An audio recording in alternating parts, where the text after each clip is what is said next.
Hello everyone, this is Rugio Duelis back with another video.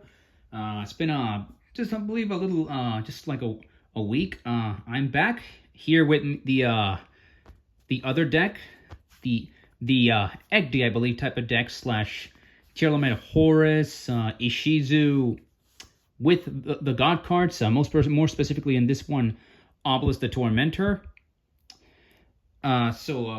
I believe it was earlier today. I came in like at least managed to get to top 8 with this deck. I'm putting as much time as possible as I can to make this deck better. Like this is my own like creation type of deck. I'm trying to make as competitively as possible. There are some cards in the next few months which will give this deck a boost. And again, I managed to get to top 8. I believe I came in 6th place. It was 5 rounds to Swiss. Like I believe in round 1, I won against DDD. In round 2, I won against Vanquished Soul. In round 3, I believe I won against Traptrix. 4, I lost to Unchained. And 5, I believe I lost to a Horus Sprite build, which I probably could have gone even like a draw, or maybe I could have won had I not done a very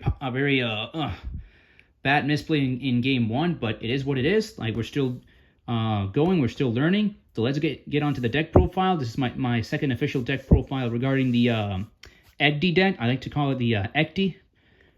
All right, let's get started. So again, my build, it's more specifically to Turbo Obelisk as soon as possible, with the other cards being like the secondary engine, with the main engine being the tier Ishizu cards alongside the Horus cards. So let's get started.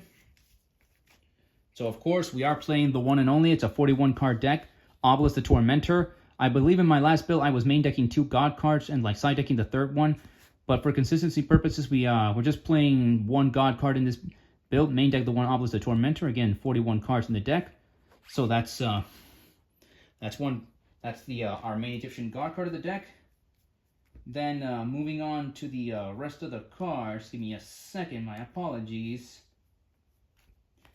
There in a moment. 2 copies of Guardian Slime.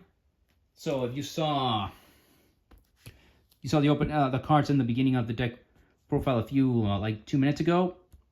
This card, its main purpose is to bring out a certain fusion monster in our extra deck. I am playing 2 that way I can see it as soon as possible, and I can make it with the Tearlaments monsters. And it also goes in conjunction with Obelisk for other purposes. I'll explain shortly. But yeah, main decking 2 Guardian Slime, used to do 3, breaks too much. And then we are going to the cards that make this possible. The limited copies of the Tearlaments monsters, they are at 1. They are what allows us to go into our combo pieces and break the deck as soon as possible. Again, I have to play Tearlaments because right now it's a very good like tier 2, maybe even tier 1-ish decks. But these cards are at 1, so we gotta do the best that we can with these 3 cards. Again, so 1 of each. Fusion summon from anywhere. That is the Tearlaments monster's purpose. And then we are playing 3 copies of Tearlaments Cashier. We have to max out on this card. If we do not, what are we doing? This allows us to get to our combo pieces all the more faster. This card is at 3, so we have to max out on it. And it allows us to get to where we should be, which is like to combo off and bring out our Egyptian God card. Then we're playing 2 copies of Tearlaments Rhinoheart. I was playing 3. I decided to cut it to 2. I think 2 is okay. Like, it can fluctuate between 2 and 3. Right now, 2 is okay, but it's a great card. So on summon, special or normal, sends a Tearlaments monster from the deck to the graveyard, so you can send Tear Cashier to mill or any of the Tearlaments monsters to start fusion summoning. But yeah, 2 copies is good. I might bump it up to 3 and fluctuate depending on how I feel the most comfortable. And that's it for the Tearlaments monsters. Now we're going into the 4 cards that helps us make this possible. Or should I say like 2 to 4, like the Ishizu cards, aka Kelbeck, Agito, Keldo, and Mudora. They're also, just like the Ishizu, the Tearlaments monsters, they are limited to 1, except for Rhinoheart, which Rhinoheart is actually at 3. But these guys are also at 1. We have to max out on all 4 of them, like 1 copies. I believe in like 2 months, 3 months from now, these 2 will more likely be banned because these cards are just very, very powerful. They call them the millers. Agito and Kelbeck. They are that good. And of course, the one Keldo and Mudora to shuffle back our combo pieces like and interrupt the opponent from time to time. Yeah, we maxed out on these. They're at 1, so that's all we can play for now. And moving on to the monsters, we will start off with the Horus, with our small Horus package. I believe last time, I'm not quite sure if I remember, I was playing all of them, but right now we're just playing 3 copies of good old Imseti, which is the main boss monster of the deck, to search our King Sarcophagus. Again, the deck is called EGTHI for a reason, aka Egyptian Horus, Egyptian god Horus Tearlaments, I believe, Ishizu. And again, we're maxing out on Imseti because he's that good. He lets us search for the King Sarcophagus.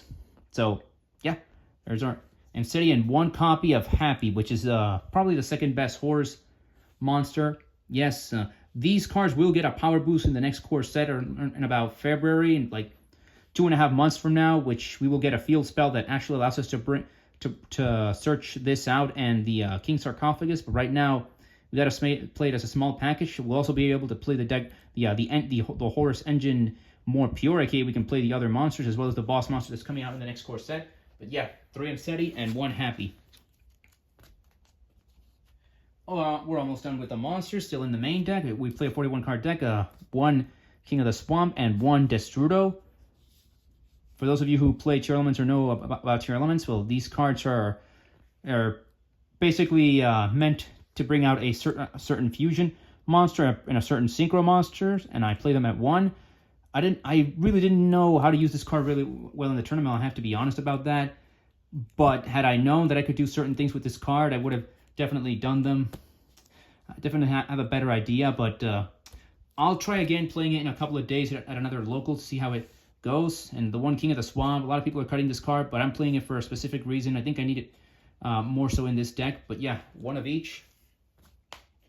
And final monsters in the main deck, we are playing triple copies of Droll and Logbird because this card literally stops most decks from going off if we're going second or even first if we keep this card in our hands. So yeah, there's that. I was side decking this card, I believe, in the last deck profile, but I'm main decking it now because combo decks are just that crazy, and most decks, like, they need to search in order to basically have their board set up. So this card helps us stop that. And that's it for the monsters. Now moving on to the spells, the 1 copy of Monster Reborn. Because again, we're playing Obelisk the Tormentor, so we have to play Monster Reborn. That's kind of like a rule with me and with myself and playing the God cards. And then we are playing 1 copy of Foolish Burial, which will allow us to send any monster from our deck to the graveyard, aka, like, more specifically the Tearlaments monsters or the Miller / Kelbeck and Agito. Maybe we need to throw a specific monster in the graveyard. Well, then that's useful. And this card is limited to 1. Same with Monster Reborn. Pretty neat. These are like the lost arts of them. And again, there are limited, so 1 and 1. So we gotta max out on them. Continuing on with the spells, we are playing 2 copies of King Sarcophagus. This card is grandiose. It's so great. I was maxing out on it, but I think 2 is kind of like almost a perfect ratio. Like I could play 3 if I wanted to, but 2 is fine right now. The deck is pretty consistent with 2 of this and triple Imseti. Yes, 2 King Sarcophagus. Once we get the new support that's coming out in like 2.5 months again, most definitely going to start maxing out on this card. Then after that, we are playing, give me a few seconds, 1 copy of the Tearlaments Field Spell, aka Primeval Planet Pearl Rhino. This card is at 3, but I'm choosing to play 1 because, again, this is not a pure Tearlaments build. It's a more of a God, Horus, Tearlaments Ishizu type of build. So, yeah, 1 copy of the Field Spell, plus more on this a bit later. Moving on with the spells, we're playing 2 copies of Tearlaments Scream. This card is great. I was maxing out on 3, but I think 2 is okay. Plus, sometimes I mill it, and I mill 1 too many. So this card is great. What this card does is that if you have a Tearlaments monster and either you or your opponent hard once per turn summons a monster, this lets us mill the top 3 cards of our deck, and it weakens the opponent's monsters by 500 until the end of the turn. All monsters. So yeah, this card is grandiose. 2, I think, is the perfect ratio. Moving on and continuing on with the spells, we're playing the 1 copy of Tearlaments Grief and the 1 copy of Tearlaments Heartbeat. This is for the back row to shuffle it back and send a card from our hand to the graveyard, which can trigger some effects. And this is basically emergency teleport for Tearlaments, aka special summon a Tearlaments from the deck to the field and like destroy it and trigger its effects. So 1-1. A lot of people don't play this card. I personally like it. I think as a one-off, I definitely like it. Also, this one as a one-off and the 2 screams. And to finish off with the spells, we are playing triple copies of Super Polymerization because we need this card in order to tell our opponent, no, like you're not going to do anything. You're not going to stop me from comboing off. And this card is great. It's almost kind of mandatory in the main deck at 3 if you're playing this deck. There is something I'm planning on doing regarding like board breakers and hand traps with the next time I try to go to locals with this card. But yeah, 3, it was very great. Minor a few instances, like sometimes you just don't have the super poly targets, but still, you have if you want to win with this deck, or more so like me, no matter what version of the deck you're playing, you have to play this card even as a like 2 or 3 of. You kind of have to, because it literally says no to your opponent. And that's it for the spell cards for the EGTHI deck. Now we're moving on to the traps, which is only 5 traps left, I should say. We're playing the 1 Soul Energy Max, the 1 Revive Sky God, 1 Tribute Karma. This card's graveyard effect, basically banish it and search for any Vice of Star Frost spell or trap, aka Tear Scream, Tearlaments Scream, Tearlaments Heartbeat, and the Tearlaments Grief, as well as the trap card. Speaking of the trap card, 1 copy of Tearlaments Soliac. Most people play 2. I am playing 1 because, again, this is not the regular Tearlaments Ishizu type of deck, so I'm just playing 1. When this is sent to the graveyard via card effect, it can search you any Tearlaments monster and add it to your hand.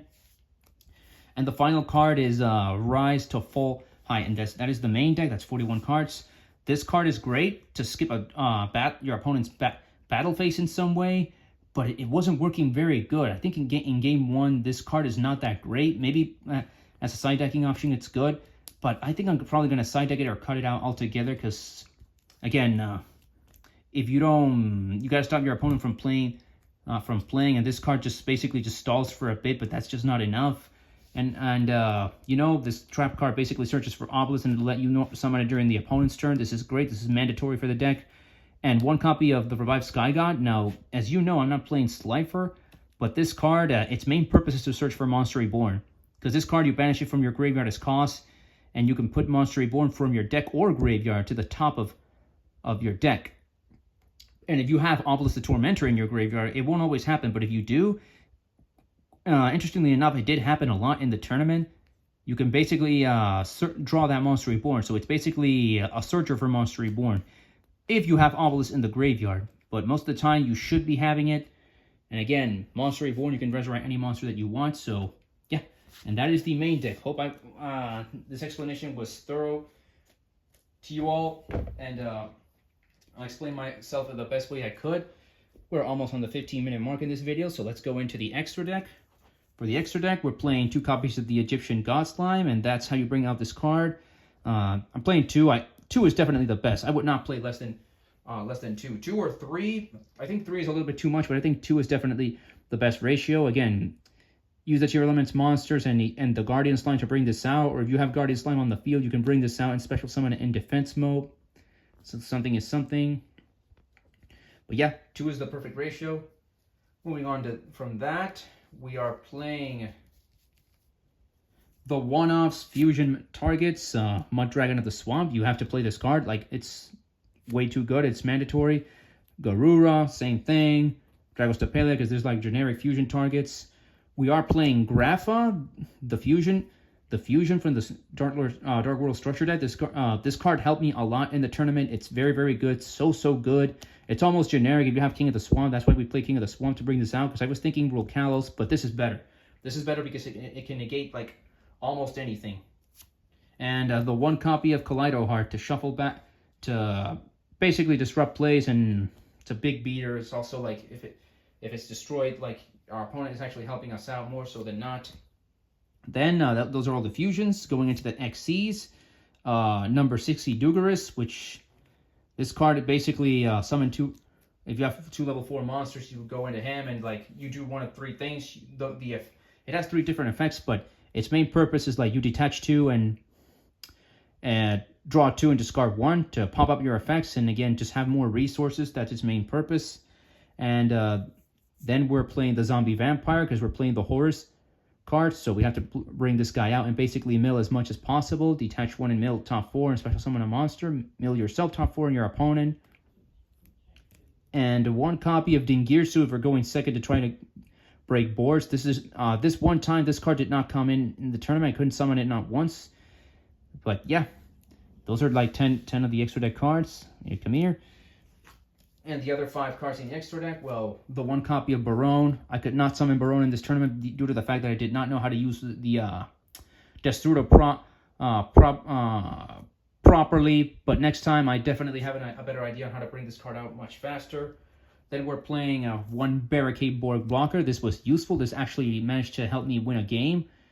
Basically, on summon, discard a card from your hand, and during the end phase, you can add any field spell or any continuous spell card from your graveyard to your hand, which can bring back the King Sarcophagus and the Tearlaments field spell during the end phase. Not fast enough, but it's pretty good. Plus, it also has a lingering effect which protects your continuous or field spells from being destroyed by card effects. So, and the last 3 cards, IP Masquerina, SP Little Knight.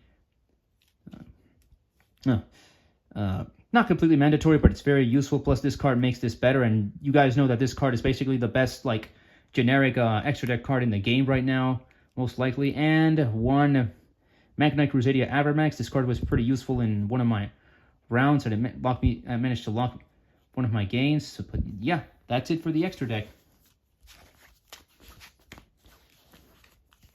Its purpose is like to break boards and of course mainly bring this guy out.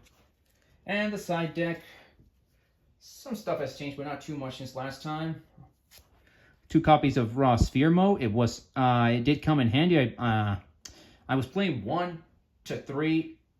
I think 2 and 3 ratios are definitely the best. 1 is just not good enough, like either main decking or side decking 1. I'm playing 2. I might bump it up to 3, but I'm definitely not playing 1 copy of Sphere Mode in this build again, because I think 1's just not enough. Then we're playing in the side deck triple Nibiru. Again, a lot of decks are vulnerable to Nibiru right now, so side decking 3 is probably the best. I might main deck Nibiru and maybe cut some cards off, but right now it was pretty good okay in the side deck. I kind of wish I could have main deck it, but like there's only so much you can main or side, so triple copies of the Eradicator Epidemic Virus if we're going first, if we're going against decks that are like heavy on spells and traps. So we have this card, we can tribute the Zombie Vampire or even Imseti, and basically win the game. 1 copy of Trap Tracks. For those of you who don't know what this is, basically destroy a monster on your side of the field, and it's like that trap card, Trap Trick, I believe, Trap Trick. Except that you only need to destroy a monster on your side of the field. You can set any trap card from your deck, aka this, most of the time, and activate it, but you cannot activate any more trap cards for the rest of the turn, but that's fine. This card's purpose mainly is like maybe set this, most definitely this. So it'd be treated as if you have like, 4 copies of the card in your deck. Then 1 evenly matched to Brave Boards going second. 2 copies of Herald of the Abyss for Purely. We did not see any Purely players in this tournament. I might take this out and put in maybe Kaijus, because in the stores where I'm going right now, I don't see a lot of Purely players, but some surprises but there might be some surprises, so who knows. The 1 Harpy's Feather Duster, because it's limited, and again, for the back row, the 1 Triple Tactics Talent to break boards, and the 1 Thrust to break boards. And this basically searches for any of these. So yeah, one of this, because this card is like grandiose as well, at least as a one-off. And yeah, that's it for the deck, for the main, extra, and side. So that was my my EGTHI, I believe, deck. Let's call it EGTHI. Not sure if it sounds too weird, but yeah, that's pretty much it. This is the deck. Hope you guys enjoy this. I'm gonna try my very best to like win/top high-level tournaments with this deck. This is kind of like almost the dream deck I want to win with. In the future, maybe I might cut Tearlaments and try another strategy, because I really do like the Horus cards, and of course, the main reason I'm doing this is for the God cards These are my favorite monsters in the game, always have been. Part of the reason I play Fluunderies, like, not sure if this is a bit too much, but part of the reason I was playing Fluunderies was because I wanted to make this cards viable. Sadly, like, the fact that nowadays cards break, their cards are garnet, and that type of stuff makes this type of thing more difficult. But the Horus cards kind of fix that problem in a way. But yeah, this is my deck profile. Hope you guys liked it. I will be doing more of these in the future, as well as Fluunderies. And any new updates, I'll let you guys know about it. So enjoy. Play if you can. See you all soon.